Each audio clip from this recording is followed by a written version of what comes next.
on to Prendeville now. 0818 104 106. The Neil Prendeville Show on Red FM. And the question needs to be asked by a texter as to who would actually want to live in an apartment built on the Besborough site anyway.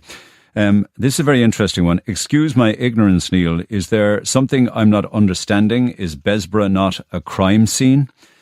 That's an interesting thought. That really and truly is. What's happening with Tuam? It's gone very quiet. Well, if you'd like me to find out, I can find out a little bit more about the events regarding the discovery of all of those babies in Tuam. Neil was talking about the records in Besborough. A few years back, Neil had a lady on the air, and I remember her saying that she witnessed a nun on a few occasions removing a wooden panel in the office and placing the records behind a panel. So are there records that simply have been hidden somewhere?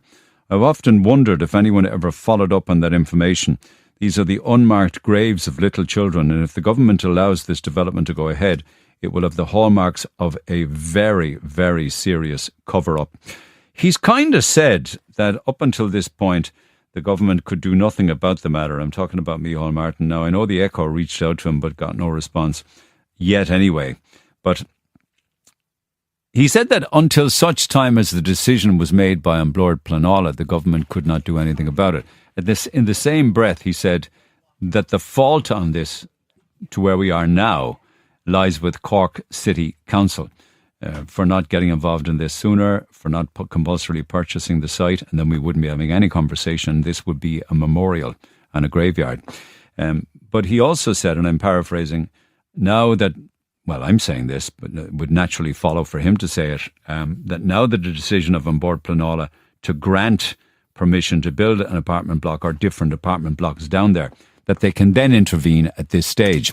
Then somebody was talking and referencing, thank you Seamus, I appreciate that, the actual map of the grounds down there. So you'd have what would have been the Besborough Farm, you'd have the convent of the Sacred Heart in Besborough, you'd have the Mahon, what we now know as Mahon Point, adjacent to it. But right on the site then, not too far from the convent and the building itself, on which I got from Ordnance Survey Ireland, it's a map of the area. It's an old map from the 1950s. It says Children's Burial Ground. Now, it says that specifically on the map, Children's Burial Ground. I will never understand why there wasn't proper scanning and digital technology could be used now. And maybe it's something that the developers should do.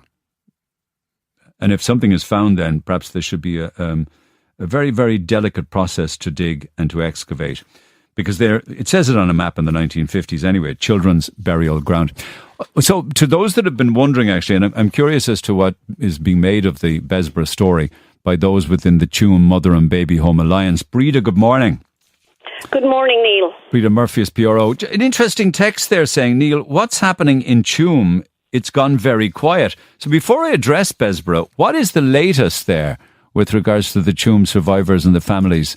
There's quite a lot happening, Neil. Sorry to cut across you there, in Tuam. And we are regularly updated by Dan McSweeney, who is the director of the authorised intervention. And in fact, later this month, we are attending the new forensic laboratory located in the general area of Tuam. We're invited for the day, as we have been before. We've been taken to the site while excavations were taking place. They obviously had stopped excavations at the time, but they showed us the areas they were digging in.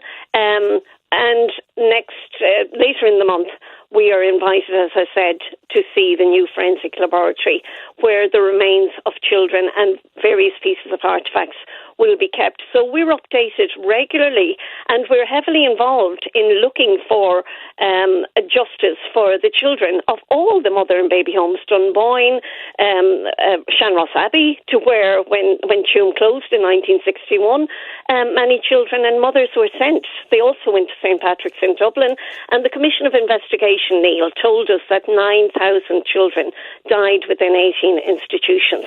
There were up to 180 facilities that operated, that gave services to mothers and children. Now, that could be a doctor's office, a gynecologist, a facility where the mother walked in and the mother who was pretending to be a mother carried a pillow under her dress, pretended to be pregnant, and she walked out with the baby of another woman.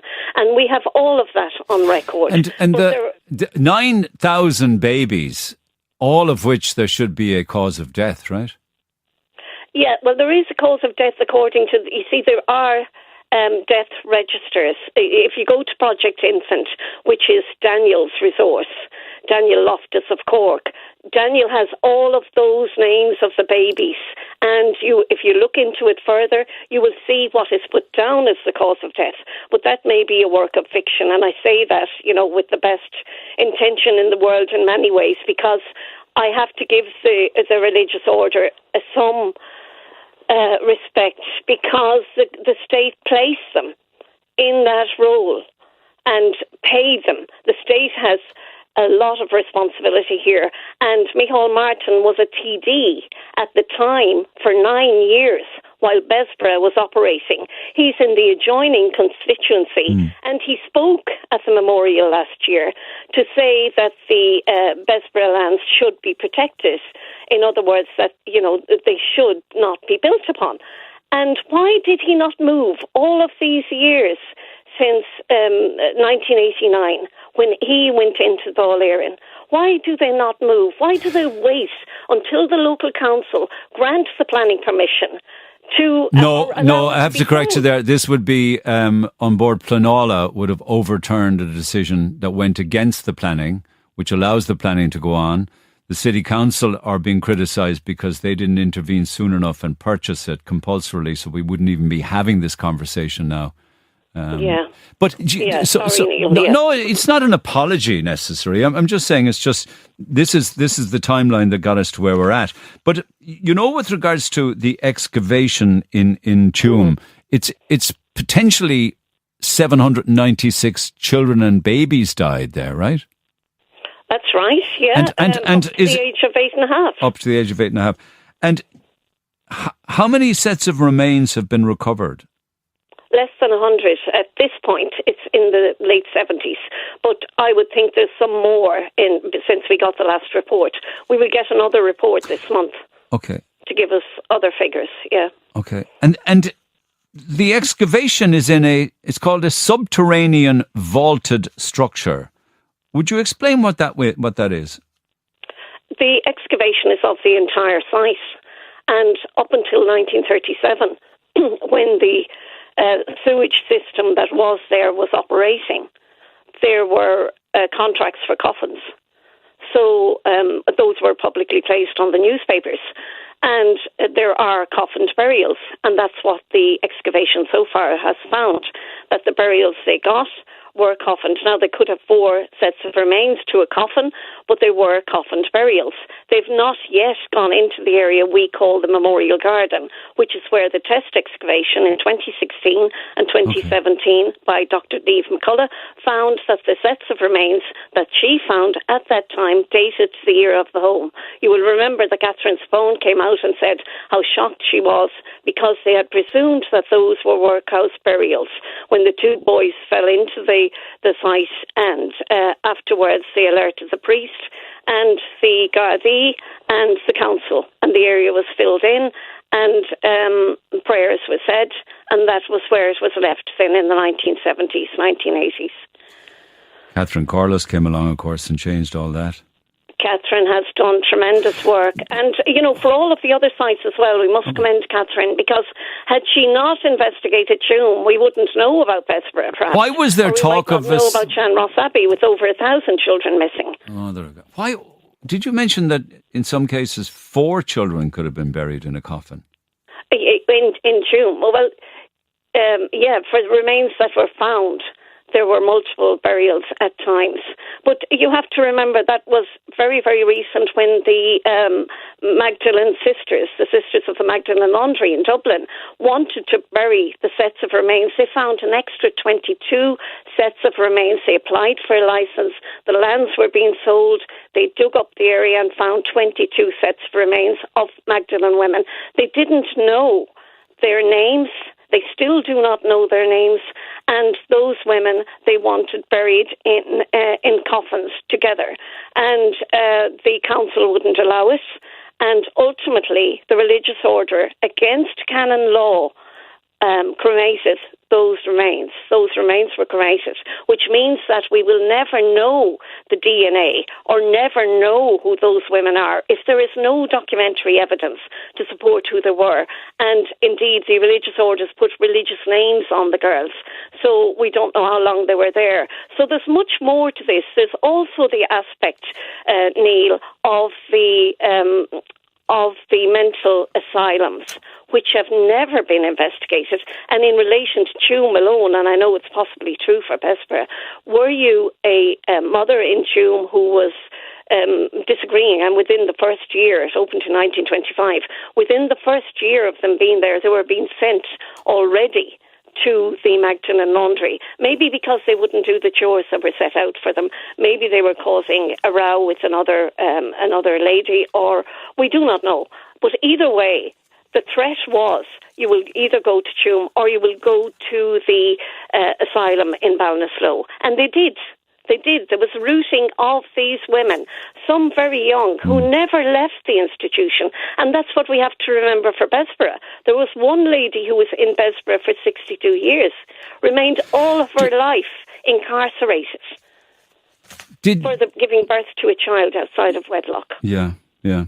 So if we have a figure, potentially, of 923 child deaths relating to Bessborough, and we have a figure of nearly 800 children and babies in Tuam, and already remains are being found in Tuam, as you just said.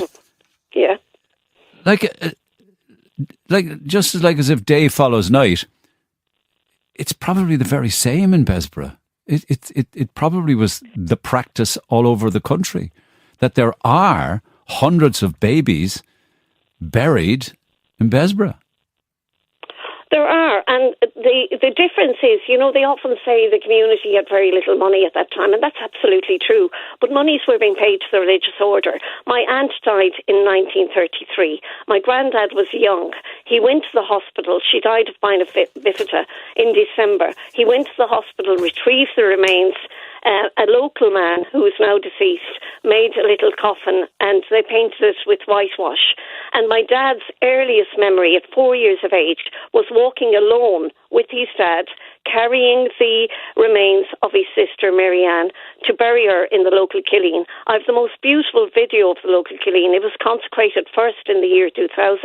It was consecrated again last year. There are over 250 burials. It is beautiful. It belongs to a local farmer. It is fenced off. It is accessible only through fields. Often these Killeens, people knew, but what I'm trying to say is that my granddad had no money. Nobody had any money. The mother, my grandmother possibly stayed at home and was supported by the local community, by the women in the community. But within these homes, oftentimes the women didn't even know their baby had died.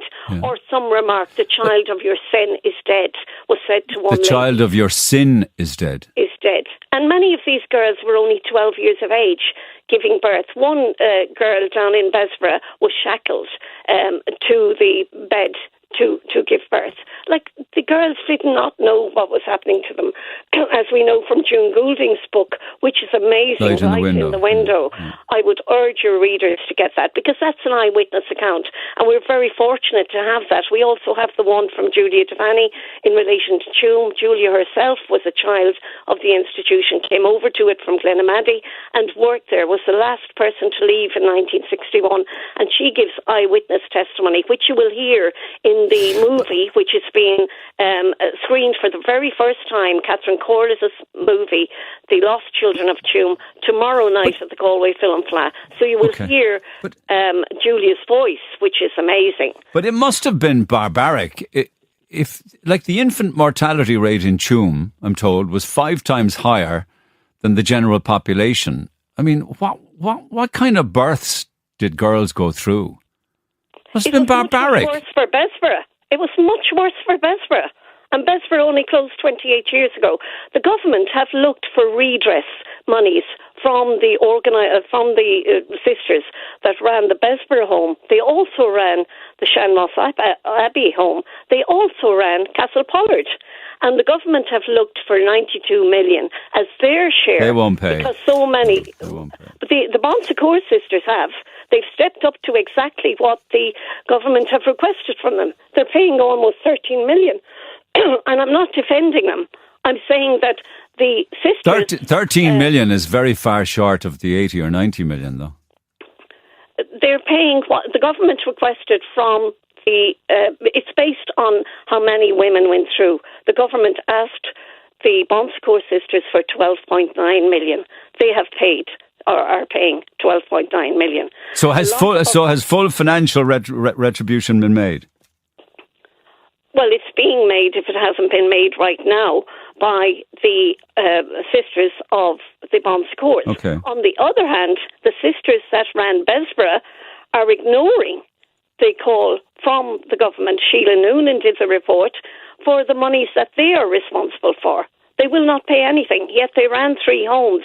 And we know that they operated until 1998. Okay. Now, the Commission's report says 1998, Neil, but we know that homes continue to operate into 2006, and that's already captured in the Commission's report as well.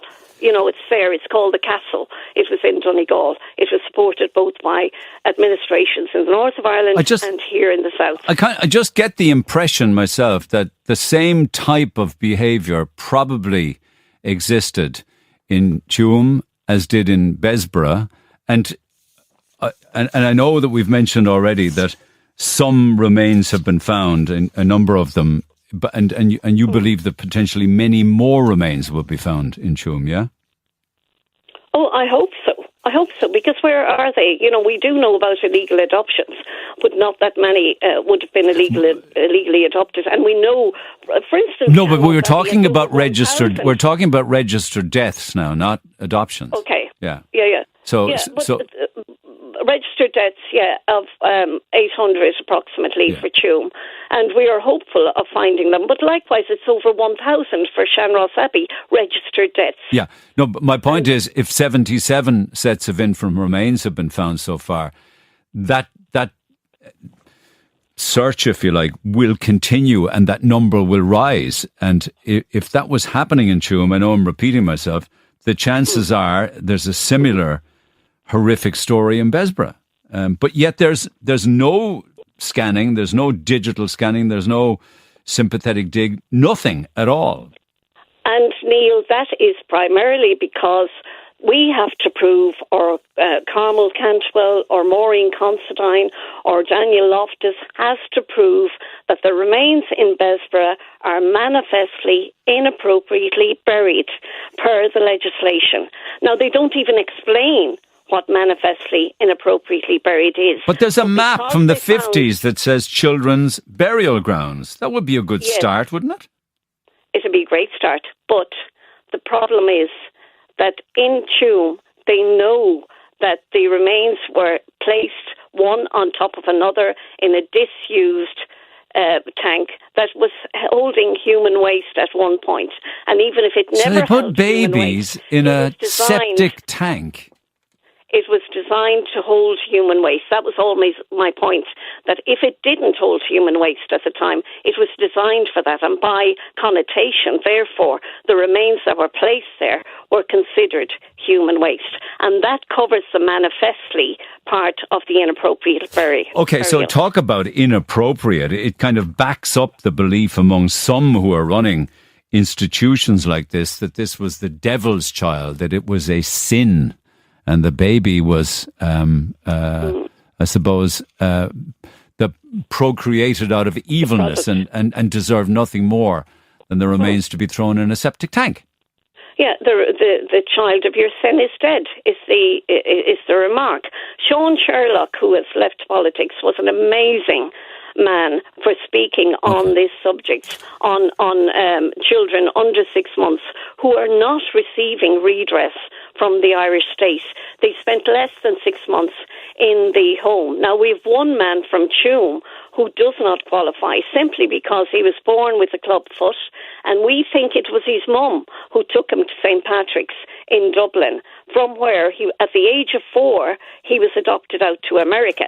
So he was within the institutions for over 4 years, but does not qualify for any redress. Okay, let me. Oh, I know. Listen, and I do appreciate that all of the aspects to this, this tragic story. But as an archaeologist, which is your profession as well, what could potentially be done in Bessborough from an archaeological perspective? Well, I think forensic investigation has to take place and proper scanning of the lands that are now left and independent. At one point, the state asked Shanross Abbey to find somebody who would do this work and get a quote. The commission had already done some work. The state already knew costings, but each time they're kicking the can down the road. And I wouldn't absolve the religious order of, responsibility here too, because if it's only closed 28 years ago, there have to be records somewhere. And the state, on one hand, is telling us to hand over records, telling pharma companies, telling the religious orders, and yet on the other hand, they're withholding their own records from the National Archive that's been set up. No, but okay, and I understand that, but it is digitally possible to scan it from above ground. What would that show? Anything below the ground, is it? It may show. It depends. Like they've scanned Tuam, which is how they found out there was some anomalies there. They know that that the children, the over 800 that are now missing in Bessborough, have to be somewhere. They have said that they may be on Carr's Hill, for instance, which is more of a famine graveyard. But the remains are somewhere, and the reality is testimonial evidence from women who were there, who saw the children being removed in boxes and buried, but cannot find the location of the burials. Those children are, in my estimation, within the grounds. They are, because they were buried in small boxes. I spoke with people who witnessed it on the air over the years and saw at the dead of night people slipping out. Unfortunately, it was on something that they have to live with themselves, but they were possibly doing it under orders, down into the grounds of Bessborough to bury the babies in small boxes. Yeah, and they are. That's why I think they are there. They're certainly not within the nuns' graveyard. So what should happen now? Which was one of the things that were said at one point. What should happen now? What should happen with Bessborough now? I think the government, you see, is going into recess until mid-September. We've only 3 more days of Dáil. So I would like in Dáil next week every opposition and those in government to speak on Bessborough, to speak about what the opportunities are. The lands are now sold to a private company who may build there. They will, if they don't secure the planning, and they have secured for 106 apartments, they may secure further planning for another block down the line. This will continue to happen, but I think what if during the building of foundations and what have you, the remains of babies start to turn up? Well, that's a part of the recommendation and the condition of planning. That's barbaric, though. The site closes down. Oh, absolutely. If we'll say they're building a roadway and they find remains from, 1,000 years ago, the entire roadway is shut down. The entire building work is shut down. But yet 859 children, babies, missing, who were many of them illegitimate, not all, some were born into married families, are missing from that site. And we know that some at least are buried there. Hundreds are possibly buried there. And nothing is happening. And that is a failure of government. At the end of the day, it is state, and we appoint state. We elect our politicians. So all of us, right throughout the country, not just Cork. The people of Cork are wonderful, but they need to have a national campaign that says this cannot, no building can be built on these lands until such time as we know and preserve the site where the remains are. Okay. Do stay in touch, Breeda Murphy, Tuam Mother and Baby Home Alliance. But it's I who owe you an apology before I let you go. You were correct. I was incorrect. It happens. originally permission was granted in February, which is what you said, by Cork City Council to the company to build 140 apartments. On Board Planola upheld City Council's decision. They're complicit in this by granting permission in the first place, right? So you are right, and I apologise. Yeah. Thank you for taking the call. I thought so because the You're council is made up of government officials as well who carry, the weight on the council board. Yeah. What did happen is they reduced it, I think, from 140 apartments to 106. But you are right. Originally, Cork City Council granted planning permission for the build. Thank you, Breeda. Appreciate it. Much obliged. Neil. Text 0868 104 106 after the break. Get on to Prendeville now. 0818 104 106. The Neil Prendeville Show on Red